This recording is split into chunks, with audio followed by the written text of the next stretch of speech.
A medicina está vivendo uma mudança importante. Sair do modelo padrão e começar a olhar cada pessoa de forma única. E é nesse cenário que a genética tem ganhado cada vez mais espaço. Mas será que esse futuro já é realidade ou ainda está distante da maioria das pessoas? No episódio de hoje, nós vamos entender melhor o que é a medicina personalizada, como funcionam os testes genéticos e de que forma tudo isso pode impactar na prática a nossa saúde. Assista até o final, curta, compartilhe e não esqueça de nos seguir nas redes sociais, @Laboratório Cedro e 98 Recordes Estúdios.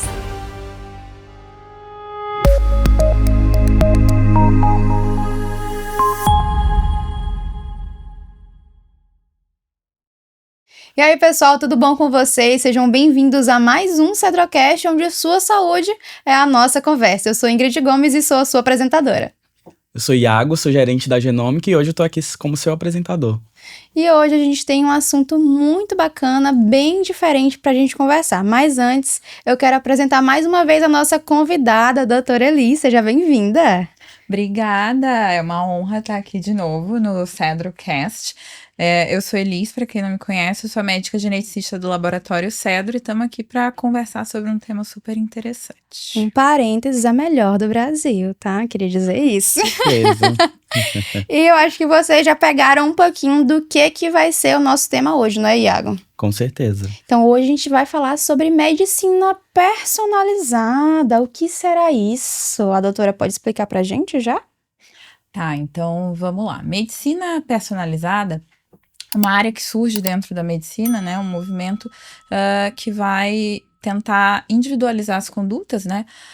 Que, em geral, a gente tem condutas médicas baseadas em estudos com um grande número de pessoas, né? E com base naquele grupo grande, a gente define o que funciona para cada um, né?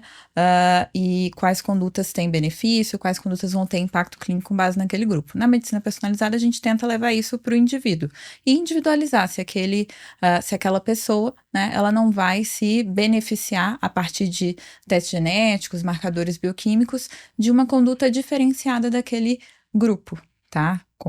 Caso controle ali, que a gente define as condutas nos estudos. Perfeito. Não, então, e por muito tempo, né, a medicina, ela seguiu aquele modelo mais padronizado, mais rígido, né, mas a gente sabe que com o avanço da tecnologia, surgiu novos exames, surgiu novas técnicas, né, então o que mudou para a medicina com o avanço, por exemplo, da genética? O que a genética trouxe para a medicina?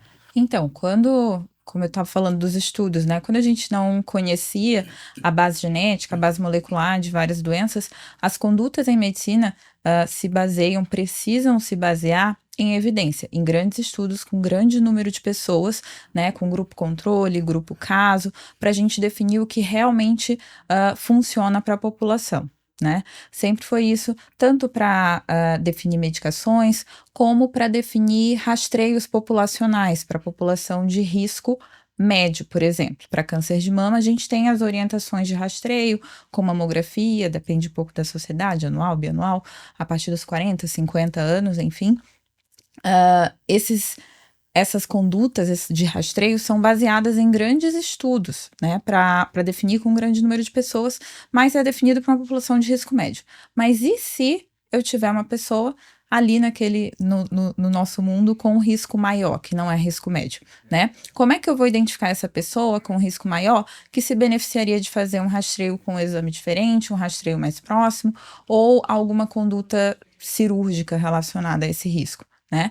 E quando surge a genética, quando o nosso conhecimento sobre genômica aumenta, o nosso conhecimento sobre a base das doenças, por exemplo, a carcinogênese, né, e a predisposição genética ao câncer, quando o nosso conhecimento aumenta sobre isso, a gente consegue individualizar a conduta para alguns grupos, por exemplo.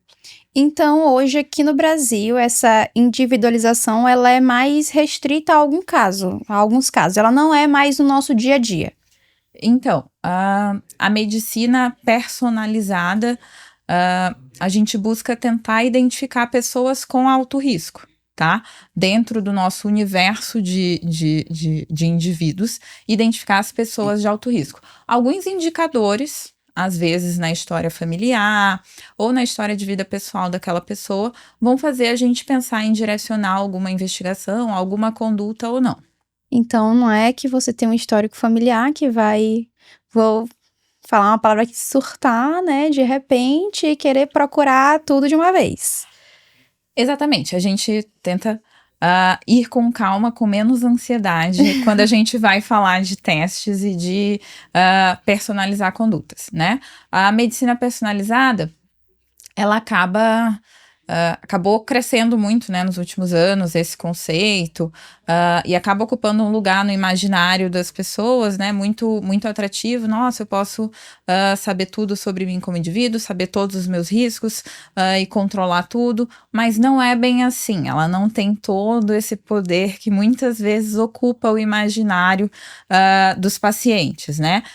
Então, sempre vale uma consulta com seu médico, com um médico geneticista, para a gente saber o que se aplica a cada realidade, né? Porque afinal é personalizado, né? Não, e a gente sabe que nos últimos anos a variedade de estudo genético ele aumentou muito, né? Hoje, por exemplo, a maioria dos exames genéticos eles se baseiam em muitos estudos multicêntricos, né? A maioria fora do país, né? De populações que não são do Brasil. Mas pensando por esse lado, o que você acha que o Genoma SUS vai trazer a nível de análise genética, né, de conhecimento da nossa população? O que isso vai agregar para esses testes que a gente oferece na medicina personalizada, né? Tá, então, acho que tá falando mais dos scores de risco poligênico, assim. Depois a gente entra mais nesse conceito, mas como tu bem disse, a gente conhece muito a informação genética das pessoas lá dos Estados Unidos, da Europa, tudo, pouco é conhecido sobre a população brasileira, né? O Genoma SUS foi resultado de um investimento massivo do governo em tecnologia, né? Tanto recursos técnicos, sequenciadores, tudo, quanto a capacitação de recursos humanos, para que a gente possa ter uma infraestrutura de genômica no SUS, suficiente para suprir a nossa necessidade por teste genético na prática clínica, que aí, quando a gente fala de teste genético na prática clínica, são principalmente doenças monogênicas, doenças puramente genéticas, e também acaba, né, levando a gente a conhecer um pouco mais sobre a informação genética da nossa população, sobre as variantes que a gente tem na nossa população, eventualmente estudos de ancestralidade fazem parte desse investimento de genômica do governo também, tá? E possibilitam que a gente possa, num futuro, conseguir desenvolver e aplicar melhor esses scores de risco poligênico. Então, a gente pode dizer que a medicina personalizada, ela tá mais dentro da prevenção, do diagnóstico ou lá no final, no tratamento? Nos três, provavelmente. Então, eu vou usar o exemplo aqui da oncogenética, que é quando a gente mais vê uma aplicação prática, baseada em evidência, contundente, que vai ter impacto na nossa conduta. Tá? Então, na oncogenética, o nosso objetivo é diagnosticar síndromes de predisposição hereditária a câncer ou síndromes que predispõem a pessoa a ter tumores, tá? Algumas são clinicamente bem reconhecíveis, né, como a neurofibromatose tipo 1, que a gente vê que o indivíduo tem manchinhas café com leite na pele, entre outras manifestações, e a gente sabe que as mulheres podem ter um risco maior de câncer de mama, que alguns tumores são mais frequentes nessa população. Outras condições não estão assim, tão marcadas na pele, na face da pessoa, né? Elas podem vir a partir de uma história familiar, por exemplo, uma história familiar de câncer de mama, em idade jovem, principalmente, algum câncer de pâncreas, tá? Câncer coloretal em idade jovem, alguns tipos de cânceres mais raros ou subtipos mais diferentes de câncer, então câncer de mama triplo negativo, tá?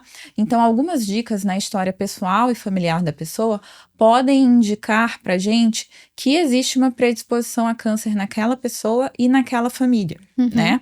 E aí, valendo a pena a gente fazer um teste, tá, genético de síndromes de predisposição a câncer. Só que o teste genético não vem um resultado assim, 80% de predisposição, às vezes no imaginário das pessoas vem isso, né? Vem uma porcentagem de predisposição, vem que eu herdei 70% de predisposição do meu pai ou da minha mãe. Especificado tudinho. Tudinho. Não, tá? No teste genético a gente vai avaliar alguns genes, né, que todo mundo tem, que quando eles estão funcionando corretamente, eles previnem o nosso corpo de desenvolver câncer, seja modulando o ciclo celular, tá? Seja com alguns mecanismos de defesa contra esses danos que acontecem no nosso DNA, tá?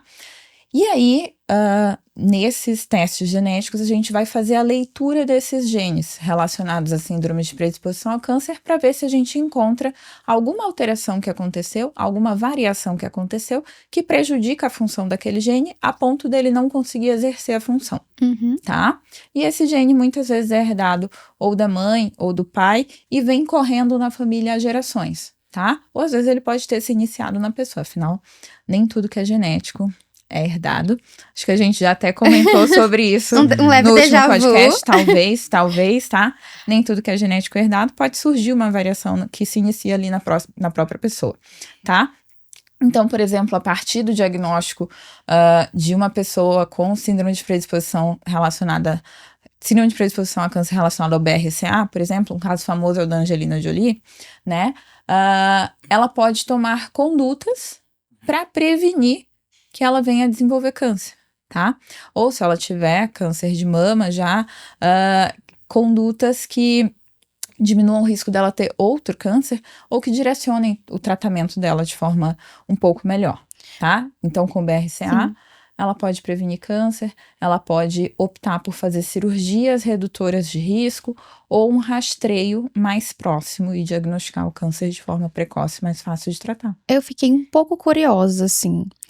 No dia a dia, no consultório ali, ou então com algum amigo também da mesma área, teve algum caso diferente que chamou mais a atenção de vocês? Que possa ser contado? Como assim que chama mais atenção? Algo diferente que aconteceu assim... Em relação à medicina personalizada? Isso, a genética, alguma coisa assim que aconteceu com um colega, contigo, que pode ser falado assim, uma curiosidade? Não, eu acho que... Não, acho que os casos que assim, eu não lembro agora de nenhuma situação inusitada quando a gente tá falando de síndrome de predisposição hereditária ao câncer, apesar da genética às vezes colocar a gente em situações um pouco delicadas, em que a gente faz estudo de segregação e tem indícios de uma paternidade duvidosa, ou casos em que as pessoas vêm, às vezes, questionar sobre essas situações familiares um pouco mais complexas. Sim. Então, a genética tem dessas situações, sim. Mas, no momento, não lembro de nada relacionado à medicina personalizada e à oncogenética, não agora, tá? Os casos que a gente atende de oncogenética... em geral, são famílias que às vezes vêm com uma história muito pesada, uma pessoa que está enfrentando uma jornada muito pesada de tratamento, né? E que a gente tenta ao máximo ajudar para que no futuro, né, não aconteçam mais casos com mais ninguém na família, né? Que a gente possa testar essa família inteira, é o nosso sonho depois de testar uma pessoa. O teste mostra a sua maior custo-efetividade quando a gente consegue fazer a testagem em cascata e rastrear todo mundo daquela família que tenha predisposição a câncer e que possa se beneficiar de alguma medida de rastreio diferente da população média, porque os nossos programas de rastreio populacional são para populações de risco médio, mas o desafio está em identificar as pessoas com risco alto e tomar condutas para tentar reduzir o risco delas de câncer ao longo da vida. Então, na prática, traduzindo para o pessoal que está assistindo de casa, né? Então, esses testes, eles vão conseguir me dizer o risco, predisposição, ou eles servem só para diagnóstico de doença?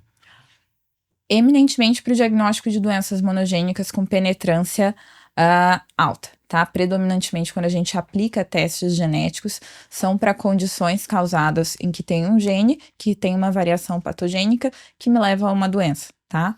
ou eventualmente mais de uma doença, enfim, a gente tem exceções, mas enfim, um gene e uma doença são essas condições que a gente testa. Então, as síndromes de predisposição que a gente testa são relacionadas a mutações, por exemplo, no BRCA, no TP53, que é a síndrome de Li-Fraumeni, tá? O teste genético, como eu falei, ele não vem assim, sua porcentagem seu risco de câncer é 70%, é 50%, é 20%. Não, tá? Até porque a genética sozinha, ela não é suficiente, tá? Muitas vezes para levar a certos fenótipos, a certas situações clínicas, né? Então, o desenvolvimento de um câncer, né? Na grande maioria das vezes, ele é multifatorial. Né?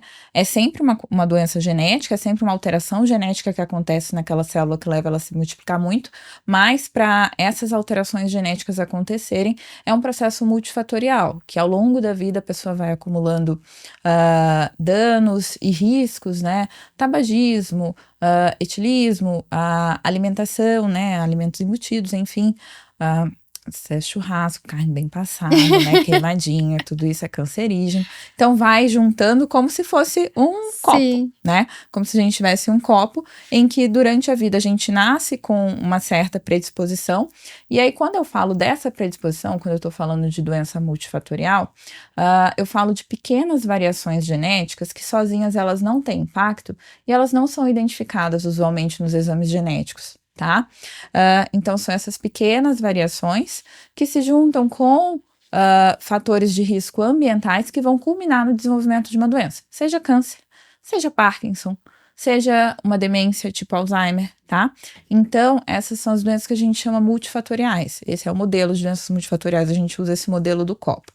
Os testes genéticos nessa situação, os que a gente tem hoje, eles não conseguem ajudar, porque no fim, né? A doença é resultado de um somatório de fatores. Então, às vezes, a gente consegue fazer para algumas condições, para câncer de mamas, alguns scores de risco para tentar estratificar melhor o risco daquela pessoa, né? Tentar classificar melhor o risco daquela pessoa. Então, a gente consegue somar riscos ambientais relacionados a câncer de mama, né? E com exames genéticos, a gente consegue juntar isso, somar e ter uma ideia do risco daquela pessoa. Mas para muitas condições, a gente não consegue fazer isso ainda, né? Para as demências, para Parkinson, a gente ainda não tem testes e scores que consigam fornecer essa porcentagem de uma forma perfeita. Assim. Pronto, você falou de teste agora, né? Existe algum teste principal, que é mais utilizado, que é mais confiável, que é mais seguro dentro desse sistema? Então, no momento, comercialmente, a gente tem os painéis genéticos, né? E é muito importante tentar diferenciar esses painéis, tá? Que a gente faz, genéticos, painel para predisposição a câncer, painel para demências, do que a população tem em mente que seja um teste genético, né? Que dá a porcentagem o que a gente já comentou, né? Então, um painel genético não é um score de risco poligênico, né? O painel genético, ele não vai somar todas as tuas predisposições genéticas e ambientais e te dar um score final. Não, isso é o que a gente espera que eventualmente os scores de risco poligênico, que eles venham a trazer isso, né? Mas no momento não são nossa realidade, para a maioria das situações, e principalmente aqui no Brasil, que a gente tem uma população pouco estudada, como o Iago já comentou. Então, atualmente, os nossos painéis, eles são para diagnósticos de doenças monogênicas, um gene, uma doença. Então, quero fazer um painel de demências.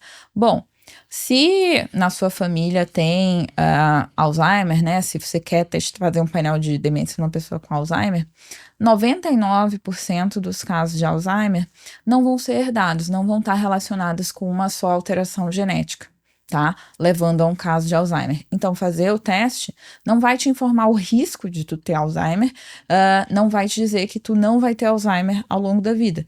Vai te dizer que tu não tem uma forma hereditária de Alzheimer, que é raríssima, né? Que é menos de 1%. Então, rapidinho, Iago, só porque eu vou pegar aqui relacionado ao Alzheimer. Eu sempre tenho meu momento de consulta, normal, mas é só uma ideia pro pessoal se situar aqui assim. Meu avô, ele tem Alzheimer e demência, e eu tenho quase certeza que foi algo que envolvia todos os anos que ele bebeu aí, foi conservado no álcool, né?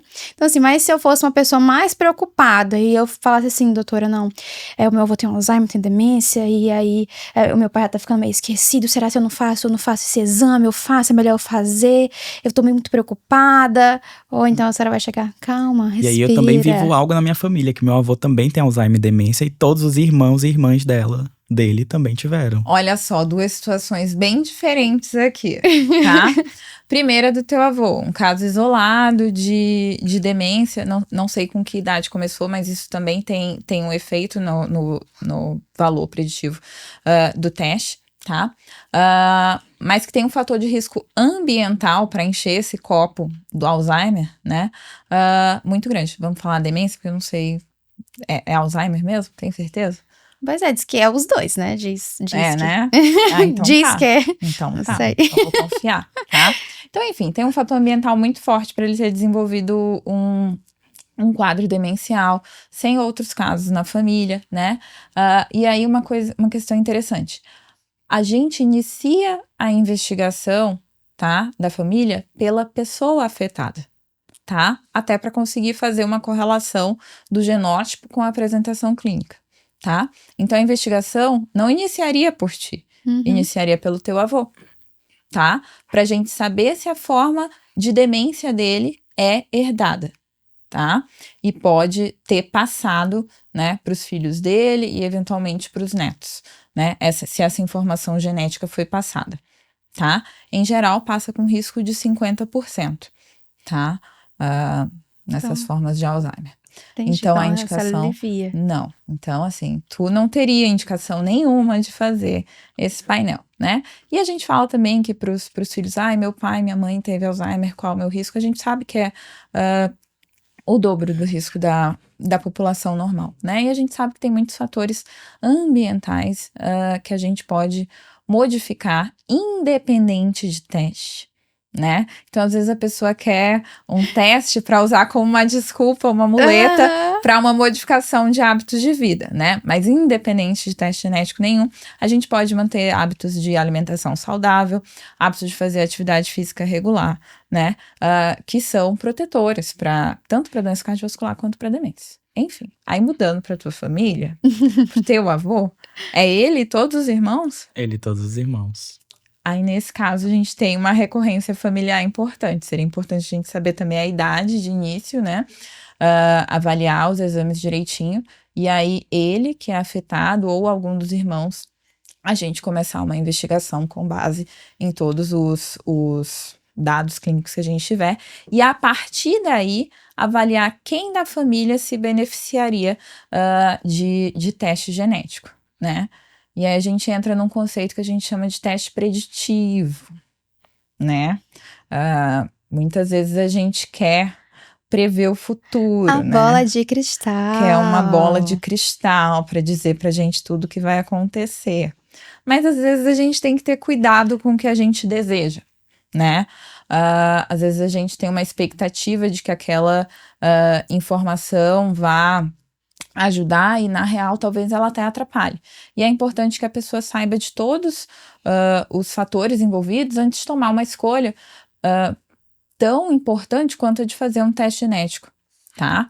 Então, por exemplo, se o teu avô fizesse um teste genético e viesse uma variação genética, né, que leva a um risco alto de desenvolver demência durante a vida, mas que não tem nada a se fazer para tratar ou prevenir. Tu vai querer saber dessa informação para ti do mesmo jeito? Não. Fica aí o questionamento. Algumas pessoas querem, tá? Outras não, tá? O que será que eu vou fazer com essa informação, né? Exato. O que você vai fazer com essa informação? Se você recebe um resultado positivo, o que vai mudar? Você se imagina recebendo um resultado positivo? Você se imagina recebendo um resultado Aí negativo? que vem a ansiedade, né? Tudo isso é trabalhado, elaborado em consulta e, em geral, quando a gente está falando de protocolos de testes preditivos, a gente pede até uma avaliação psicológica junto para tomar uma decisão de forma mais informada, responsável, com todo o cuidado necessário, né? São situações muito delicadas. Então, só para deixar claro, teste genético não prevê o futuro, certo? Teste genético não vai prever o futuro em todas as situações, só em situações muito pontuais. Teste genético não é bola de cristal, não é para qualquer um pegar e fazer pergunta e sair brincando com teste genético. Pronto, falar em brincadeira, também tem o risco da pessoa escolher como se fosse Iago. Iago, ele não é gerente da genômica do Cedro, ele não tem conhecimento, decidiu fazer o teste genético e pegou o resultado para ler sozinho. Ele não vai entender nada, tá? O que os pacientes muito me falam é: doutora, a senhora pediu teste genético, eu fiz. Aí me deu uma curiosidade, eu abri aqui para ler. Não entendi nada. Mas tem aquela questão, né, das IAs. O que pode Às vezes, causar isso agora surgiu, né? Então, assim, nem sempre é fácil interpretar o resultado de um teste genético. Como eu falei, não vem assim. 90% de risco. 15% veio do pai, 85%. Não é desse jeito. Às vezes rola esse pensamento na cabeça das pessoas, né?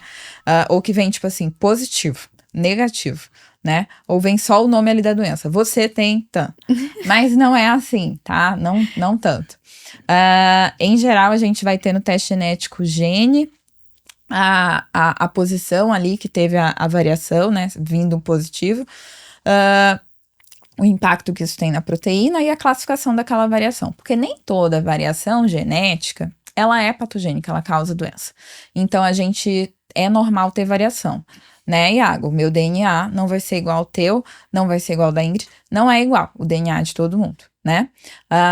Tem variação. A maior parte dessa variação é benigna, só responsável pelas nossas diferenças individuais, né? E isso nem sai no laudo do exame, porque são tantas variações benignas que seria um laudo infinito, tá? Enorme. Então, isso nem sai no exame, e o laboratório geralmente seleciona variantes patogênicas e provavelmente patogênicas, né? Então, é aquela variação que acontece naquele gene que prejudica a função do gene, né? E às vezes algumas variantes de significado incerto, dependendo muito da política, assim, de cada laboratório também, do quanto ele vai reportar de variante de significado incerto ou não, né? Então, as variantes de significado incerto são aquelas que ficam em cima do muro, que eu uso todos os critérios de classificação que a gente tem, de análises computacionais, de bancos de dados, e eu não consigo classificar aquilo nem para benigno, nem patogênico. Então, elas são as variantes de significado incerto. São as patogênicas, as provavelmente patogênicas e as de significado incerto que eventualmente podem aparecer no laudo, tá? E às vezes, nem tudo que tá ali como patogênico realmente vai causar doença, porque às vezes eu preciso de 2 variações para causar doença, tá? Então, e muitas vezes eu preciso também fazer a correlação clínica, né? Então, ver se aquilo que está escrito realmente tem correlação com a clínica do paciente, eventualmente discutir com o laboratório. Então, não é tão fácil de interpretar um teste genético assim, né? Então, provavelmente pode ter vários erros se a pessoa decidir fazer isso sem acompanhamento nenhum. Provavelmente, ela pode interpretar errado e ficar muito desesperada sem necessidade, né? Então, procure sempre o seu médico geneticista. E aí a gente entra em um ponto importante, que a gente observa que com a popularização da genética, né, a gente observa outros médicos não geneticistas solicitando painéis. Né? E aí você, como médica geneticista, qual que é a sua orientação para esses seus colegas? Quais critérios que eles devem utilizar para solicitar um painel genético para um paciente, né? Como que ele vai orientar esse paciente dependendo do resultado? Tá.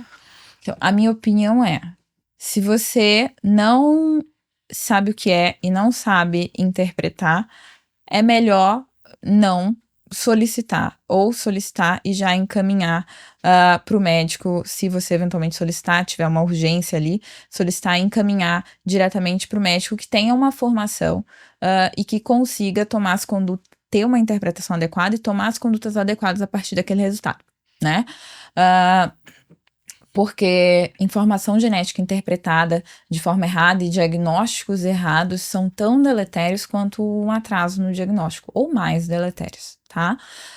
Então, assim, se você não tem ideia do que é um teste genético, de como interpretar, como eu falei, o resultado não vem de forma tão fácil, então é melhor não solicitar.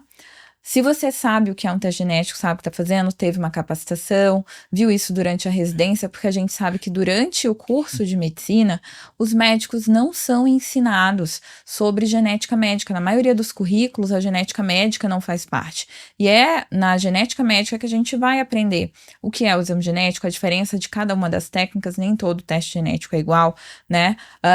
A indicação para cada teste, então, para um paciente com múltiplas malformações congênitas, eu provavelmente não vou pedir o mesmo teste do que para um paciente que eu estou investigando para exposição a câncer, né? Ou para um paciente que eu estou investigando em deficiência intelectual. Então, assim, para cada situação clínica, eu tenho um teste genético diferente para oferecer. Se você não sabe essas informações, melhor não solicitar. Se faz parte da sua prática clínica um determinado teste específico, então a gente vê que na oncologia, na mastologia, a genética faz muito parte da realidade deles. Muitos deles têm informação para interpretar basicamente um teste genético. Então, eles acabam solicitando bastante, né? Na neurologia tem muita interface com a genética, muitos neurologistas têm capacitação, né? Estudaram, sabem alguma coisa sobre genética e têm capacitação para interpretar minimamente. Mas eu sempre recomendo que o paciente seja encaminhado para genética para ter uma conduta Mais assertiva. mais assertiva, tá? Ainda mais em casos complexos, duvidosos. E sempre que um teste genético é solicitado, a gente precisa bastante de que esse teste tenha informações clínicas, né? Então, o que a gente vê muito na prática, né, Iago, na genômica, é que às vezes um exame genético ficou muito famoso, muito, muito divulgado, é o exoma. E às vezes as pessoas querem solicitar exoma que nem solicita hemograma, né? Pega ali a fichinha, hemograma, TSH, T4, exoma, tá? E isso é muito difícil, né? Primeiro porque a gente vê claramente que provavelmente o paciente não sabe que ele está se sujeitando a um tipo de teste genético super amplo, que pode levar a resultados indeterminados, que pode levar a resultados incidentais, que talvez ele nem quisesse saber, que pode levar à necessidade de investigação de mais familiares. Então, assim, um teste genético pedido na mesma folhinha do hemograma, como se fosse, sabe, TJGP. TJGP, isso. Tá? E aí, assim, isso dificulta a vida do paciente, do analista, né? Porque a gente tem que ter dados clínicos ali, né, para priorizar a classificação de variantes. Dificulta a vida dele mesmo depois, que ele não vai saber o que fazer com aquele resultado, né? Então, assim, é importante que se conheça o tipo de teste que você está solicitando, né? É importante que você tenha na equipe que você trabalhe com um médico geneticista para estar ali junto na interpretação, na conduta do paciente. Então, assim, pra gente já ir encerrando, Então, quer dizer que a medicina personalizada, vamos lá, medicina personalizada, exames genéticos, eles podem mudar a forma como a gente tá envelhecendo? Digamos assim. Então, dentro das limitações que a gente falou, né, pode possibilitar para um certo perfil de pacientes envelhecer de uma forma melhor, né, sem algumas doenças que poderiam ter sido evitadas, como na oncogenética a gente vê um maior benefício, mas também na medicina reprodutiva também pode levar a melhores escolhas reprodutivas, né. A gente, aqui no Nordeste, no Maranhão, a gente tem muitos casos de casais que são primos, consanguíneos, tá? Ou algumas doenças a gente sabe que tem uma frequência de portadores muito alta na população, ou seja, pessoas que portam tipo um traço da doença, tá? E que se encontrarem outra pessoa com traço, portadores de uma variante também, tem 25% de chance de ter um filho afetado. Então, isso também a gente pode ajudar para os casais, né? Ajudar nas escolhas reprodutivas dos casais também. Tem a oncogenética, que a gente falou muito hoje, né? Na neurogenética, em geral, os testes são indicados mais para quem já tem algum tipo de manifestação de doença, mas no momento que a gente diagnostica uma condição na família e aquela pessoa que está em risco quer tomar uma decisão reprodutiva ou quer planejar a sua vida, né? Ela pode eventualmente fazer um teste preditivo, que foi algo que a gente comentou hoje. Então, tem várias formas que a genética pode mudar a vida de algumas pessoas, de alguma família, de forma pontual, né? E dar mais qualidade de vida, assim, ao longo da jornada dessa pessoa. Perfeito. Bom, então pra gente encerrar de fato agora, tá? Então a gente viu, você acha que nos próximos anos a medicina personalizada, ela pode se tornar mais acessível para a população? Porque a gente sabe que ainda é algo que tá um pouco distante, né? A gente, por exemplo, na pandemia da Covid-19, a gente teve a aproximação com técnicas moleculares, né? A maioria das técnicas moleculares, principalmente o PCR de tempo real, ela se tornou algo já prático na vida dos médicos, na vida dos pacientes. É um exame que está mais acessível, né? Quando a gente compara antes da pandemia, que tinha um valor muito elevado, era uma técnica mais demorada, a gente tinha poucos fornecedores, né? E a gente viu que isso mudou drasticamente, né? Mudou para melhor depois da pandemia. Mas o que você acha que isso vem trazer algo para a medicina personalizada? Olha, eu acho que já é uma realidade. Então, os preços, desde que começou toda essa jornada na genômica, vem caindo vertiginosamente, né? Então, demorou 10 anos para a gente fazer o primeiro genoma. Hoje em dia, a gente consegue fazer em algumas horas, né? Custou... Não lembro quanto custou agora, mas 10 alguns... bilhões praticamente. Foi. Ai, né? que 10 milhões. básico. O primeiro genoma, hoje em dia a gente consegue fazer por um preço muito mais acessível, né? O genoma, dependendo do local, enfim. Então, assim, já caiu, já se tornou muito mais acessível, né? A gente tem famílias do SUS, por exemplo, que buscam por esses testes, tá? E que conseguem realizar.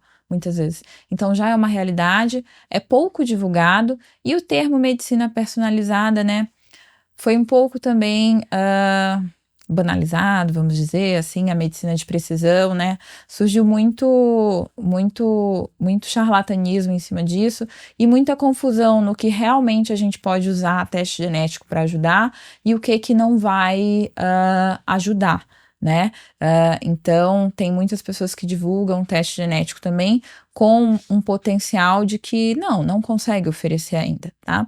Mas tem muita coisa que os testes genéticos podem oferecer para muitas famílias e ajudar muitas famílias e que são realidade hoje em dia.